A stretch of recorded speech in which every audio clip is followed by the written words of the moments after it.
సాయినాథాయ నమః. శ్రీ సాయి సచ్చరిత్రం 3వ అధ్యాయం. సాయిబాబా అనుమతి, వాగ్దానము, భక్తులకు బాబా నియమించిన పనులు, బాబా కథలు, సముద్ర మధ్యమున దీపస్తంభము, బాబా ప్రేమ, రోహిలా కథ, అమృతతుల్యములైన బాబా పలుకులు, సాయిబాబా యొక్క అనుమతియు వాగ్దానము. వెనుకటి అధ్యాయంలో వర్ణించిన ప్రకారం శ్రీ సాయి సచ్చరిత్ర వ్రాయుటకు బాబా పూర్తి అనుమతిని సొంగుచు ఇట్లు నుడివిరి. సచ్చరిత్ర వ్రాయు విషయములో నా పూర్తి సమ్మతి కలదు. నీ పనిని నీవు నిర్వర్తించుము, భయపడకు, మనస్సు నిలకడగా ఉంచుము, నా మాటల యందు విశ్వాసం ఉంచుము. నా లీలలో రాసినచు అవిద్య అంతరించిపోవును. శ్రద్ధాభక్తులతో వానిని వినిన వారికి ప్రపంచమందు వ్యామోహము క్షీణించును, బలమైన ప్రేమభక్తి కెరటములు లేచును. ఎవరైతే నా లీలలలో మునిగెదరో వారికి జ్ఞానరత్నములు లభించును. ఇది విని రచయిత మిక్కిలి సంతోషించాను. వెంటనే నిర్భయుండయ్యను. కార్యము జయప్రదముగా సాగునను ధైర్యము కలిగాను. అటుపైన శ్యామా వైపు తిరిగి బాబా ఇట్లా నేను ప్రేమతో నా నామము ఉచ్చరించిన వారి కోరికలన్నీ నెరవేర్చదను, వారి భక్తిని హెచ్చించదను, వారిని అన్ని దిశలయందు కాపాడగలను. ఎవరైతే మనపూర్వకముగా నాపై పూర్తిగా ఆధారపడి ఉన్నారో వారి కథలు వినునప్పుడు అమితానందమును పొందెదరు. నా లీలలను గానము చేయు వారి అంతులేని ఆనందమును, శాశ్వతమైన తృప్తిని ఇచ్చేదని నమ్మము. ఎవరైతే నన్ను శరణు వేడెదరో, భక్తి విశ్వాసములతో నన్ను పూజించెదరో, నన్నే స్మరించెదరో, నా రూపమును తమ మనస్సును నిలుపుకునేదరో వారిని దుఃఖబంధముల నుండి తప్పించును. ప్రాపంచిక విషయములన్నిటినీ మరచి నా నామమునే జపించుచు, నా పూజనే సల్పుచు, నా లీలలను చరిత్రమును మననము చేయుచు ఎల్లప్పుడూ నన్ను జ్ఞప్తియందు ఉంచుకుని వారు ప్రపంచ విషయములను ఎట్లు తగులుకుందురు. వారిని మరణము నుండి బయటకు లాగిదను. నా కథలు వినినచో సకల రోగములు నివారింపబడు. కావున భక్తి శ్రద్ధలతో నా కథలను విను, వానిని మనమున నిలుపుము. ఆనందమునకు తృప్తికి ఇది ఏ మార్గము. నా భక్తుల యొక్క గర్వాహంకారములు నిష్క్రమించును. నా లీలలు వినువారికి శాంతి కలుగును. మనపూర్వకమైన నమ్మకము గల వారికి శుద్ధ చైతన్యముతో తాదాత్మ్యము కలుగును. సాయి సాయి అను నామమును జ్ఞప్తియంతుంచుకున్నంత మాత్రమున చెడు పలుకుట వలన వినుట వలన కలుగు పాపములు తొలగిపోవును. భక్తులకు వేర్వేరు పనులు నియమించుట. భగవంతుడు వేర్వేరు భక్తులను వేర్వేరు పనులకు నియమించును. కొందరు దేవాలయములు, మఠములు, తీర్థములలో నది ఒడ్డున మెట్లు మొదలగునవి నిర్మించుటకు నియమితులగుదురు. భగవంతుని లీలలను పాడుటకు కొందరు నియుక్తులగుదురు. కొందరు తీర్థయాత్రలకు పోవదురు. సచ్చరిత్ర రచన నాకు నియమింపబడినది. విషయ జ్ఞానము శూన్యమగుటచే ఈ పని నా అర్హతకు మించినది. అయినచో ఇంత కఠినమైన పని నేనెందుకు ఆమోదించవలను? సాయిబాబా జీవిత చరిత్రను వర్ణించగలవారెవరు? సాయి యొక్క కరుణయే ఎంత కఠిన కార్యమును నెరవేర్చు శక్తిని నాకు ప్రసాదించినది. నేను చేత కలము పట్టుకునగానే సాయిబాబా నా అహంకారమును పరిహరించి వారి కథలను వారే వ్రాసికొనేది. కనుక ఈ గ్రంథమును రచించిన గౌరవము సాయిబాబాకే చెందుతుంది, కానీ నాకు కాదు. బ్రాహ్మణుడనై పుట్టినప్పటికీ శృతి స్మృతి ఎను 2 కళ్ళు లేకుండాటచే సాయి సచ్చరిత్రను నేను వ్రాయలేకుంటుని. కానీ భగవంతుని అనుగ్రహం మూగవారిని మాట్లాడినట్లు చేయను, కుంటివారిని పర్వతము దాటినట్లు చేయను. తన ఇచ్ఛానుసారము పనులు నెరవేర్చుకున్న చాతుర్యము ఆ భగవంతునికే కలదు. హార్మోనియమునకు గాని వేణువునకు గాని ధ్వనులు ఎట్లు వచ్చుచున్నవో తెలియదు. అది వాయించువానికే తెలియదు. చంద్రకాంతము ద్రవించుట, సముద్రము పొంగుట వాని వల్ల జరగవు. అది చంద్రోదయములో జరుగును. బాబా కథలో దీపస్తంభములు. సముద్ర మధ్యమందు దీపస్తంభములుండు. పడవలపై పోవారు ఆ వెలుతురుతో రాళ్ళు రప్పల వల్ల కలుగు హానులను తప్పించుకుని సురక్షితముగా ప్రయాణించరు. ప్రపంచమను మహాసముద్రములో బాబా కథలను దీపములు దారి చూపును.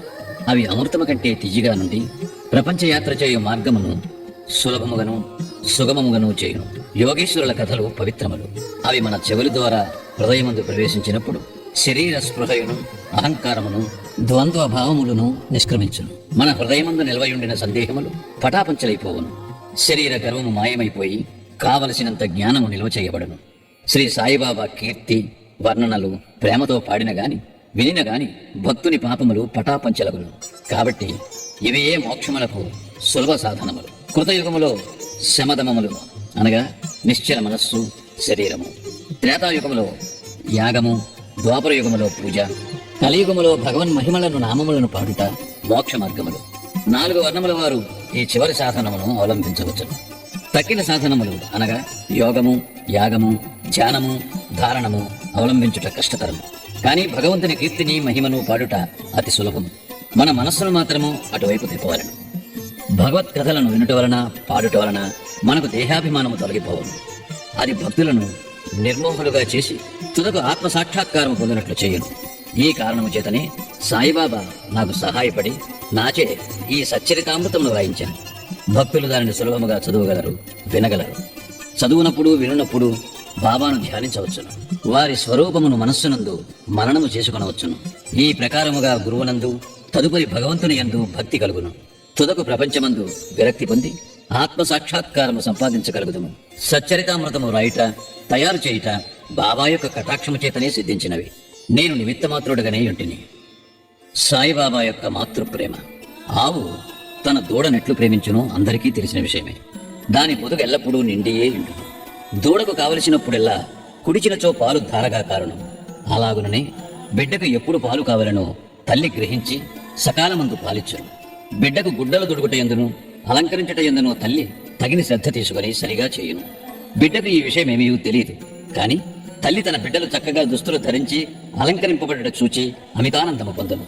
తల్లి ప్రేమకు సరిపోల్చదగినది ఏదీ లేదు. అది అసామాన్యము, నిర్వ్యాజము. సద్గురువులు కూడా ఈ మాతృప్రేమ వారి శిష్యులందు చూపుదరు. సాయిబాబాకు కూడా నా యందట్టి ప్రేమ ఉండెను. దానికి క్రింది ఉదాహరణ ఒకటి.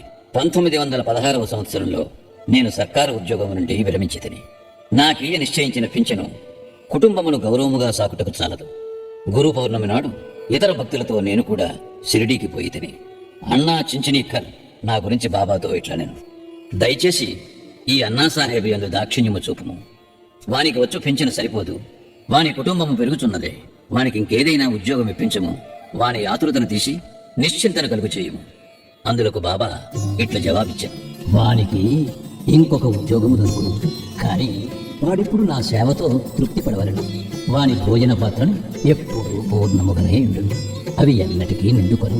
వాని దృష్టినంతటినీ నా వైపు త్రిపవలను. నాస్తికుల దుర్మార్గుల సహవాసము విడువవలను. అందరి ఎడ అనుభవ నమ్రతలు ఉండవలను. నన్ను హృదయపూర్వకముగా పూజించవలను. వాడిట్లు చేసినచో శాశ్వత ఆనందం పొందును.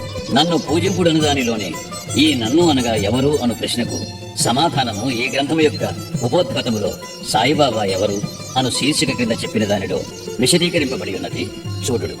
రోహిలా కథ. రోహిలా కథ విన్నచో బాబా ప్రేమ ఎట్టిదో బోధకుడు. పొడుగాటి వాడును, పొడుగైన చొక్కా తొడిగిన వాడును, బలవంతుడునగు రోహిలాయుగుడు బాబా కీర్తి విని ఆకర్షితుడై షిరిడీలో స్థిర నివాసము ఏర్పరచుకున్నాడు. రాత్రింబగళ్ళు ఖురానులోని కల్మాను చదువుచు అల్లాహో అక్బరి అని ఆబోతు లంకె వేయినట్లు బిగ్గరగా నడుచుచుండెను. అందువలన పగలంతయు పొలంలో కష్టపడి పనిచేసి ఇంటికి వచ్చిన షిరిడీ ప్రజలకు రాత్రి నిద్రాభంగమును అసౌకర్యమును కలుగుచుండెను. కొన్నాళ్ల వరకు వారు దీనిని ఓర్చుకునేది. తురకు ఆ బాధ నొరవలేక బాబా వద్దకెగి రోహిలా అరుపులు ఆపమని బ్రతిమాలిది. బాబా వారి ఫిర్యాదును వినకపోవటే కాక వారిపై కోపించి వారి పనులు వారు చూచుకొనవలసినదే కాని రోహిలా జోలికి పోవద్దని మందలించిది. రోహిలాకు ఒక దౌర్భాగ్యపు భార్య కలదనియు, ఆమె గయ్యాలి అనియు, ఆమె వచ్చి రోహిలాను తనను బాధ పెట్టుచున్నదనియు, రోహిలా ప్రార్థనలు విని ఆమె ఏమీ చేయలేక ఊరక ఉండుననియు బాబా చెప్పాను. నిజముగా రోహిలాకు భార్యయే లేదు. భార్య అనగా దుర్బుద్ధి అని బాబా భావం. బాబాకు అన్నిటికంటే దైవ ప్రార్థనల యందు మిక్కుటమొక ప్రేమ. అందుచే రోహిలా తరపున వాదించి ఊరిలోని వారి నోపికతో నొచ్చుకుని ఆ అసౌకర్యమును సహింపవలసినదనియు, అది త్వరలో తగ్గుననియు బాబా బుద్ధి చెప్పాను. బాబా యొక్క అమృతతల్యముకు పలుకులు. ఒకనాడు మధ్యాహ్నం హారతైన పిమ్మట భక్తులందరూ తమ తమ బసలకు పోచుండేది. అప్పుడు వారికి బాబా ఈ క్రింది చక్కని ఉపదేశమిచ్చేది. మీరెక్కడ ఉన్నను, ఏమి చేయుచున్నను నాకు తెలియనని బాగుగా జ్ఞాపకముంచుకున్నడు. నేనందరి హృదయముల పాలించువాడను, అందరి హృదయములలో నివసించువాడను. నేను ప్రపంచమందు గల చరాచర జీవకోటిని ఆవరించి ఉన్నాను. ఈ జగత్తును నడిపించువాడను, సూత్రధారిణి నేనే. నేనే జగన్మాతను. త్రిగుణముల సామరస్యమును నేనే. ఇంద్రియ చాలకుడను నేనే. సృష్టి స్థితి లయకారకుడను నేనే. ఎవరైతే తమ దృష్టిని నా వైపు త్రిప్పెదరో వారికి ఏ హాని కాని బాధ కాని కలుగదు. నన్ను మరచిన వారిని మాయ శిక్షించును. మురుగులు, చీమలు తదితర దృశ్యమాన చరాచర జీవకోటి అంతయు నా శరీరమే, నా రూపమే. ఈ చక్కని అమూల్యమైన మాటలు విని వెంటనే నా మనస్సులో ఏ నౌకరీ కొరకు యత్నించగా గురుసేవలోనే నిమగ్నమొకటకు నిశ్చయించుకుంటుని. కాని అన్నా చించినీకరు ప్రశ్నకు బాబా చెప్పిన సమాధానము నా మనస్సునందుండెను. అది జరుగునా లేదా అని సందేహము కలుగుచుండెను. భవిష్యత్తులో బాబా పలికిన పలుకులు సత్యములైనవి. నాకొక సర్కారు ఉద్యోగం దొరికింది, కానీ అది కొద్ది కాలం వరకే.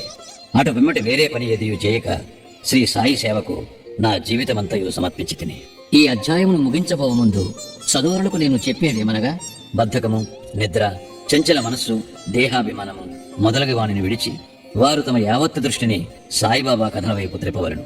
వారి ప్రేమ సహజముగా నుండవలను. వారు భక్తి యొక్క రహస్యమును తెలుసుకుందురుగాక. ఇతర మార్గమును అవలంబించి అనవసరముగా అలసిపోవద్దు. అందరూ ఒకే మార్గమును త్రొక్కుదురుగాక, అనగా శ్రీ సాయి కథలను విందురుగాక. ఇది వారి అజ్ఞానమును నశింపచేయును, మోక్షమును సంపాదించి పెట్టును. లోభి ఎక్కడ ఉన్నప్పటికీ వాని మనస్సు తాను పాతిపెట్టిన సొత్తునందే ఉండునట్లు బాబాను కూడా ఎల్లరూ తమ హృదయములందు స్థాపించుకుందురుగాక. 3వ అధ్యాయం సంపూర్ణం. సద్గురు శ్రీ సాయినాథార్పణమస్తు. శుభం భవతు.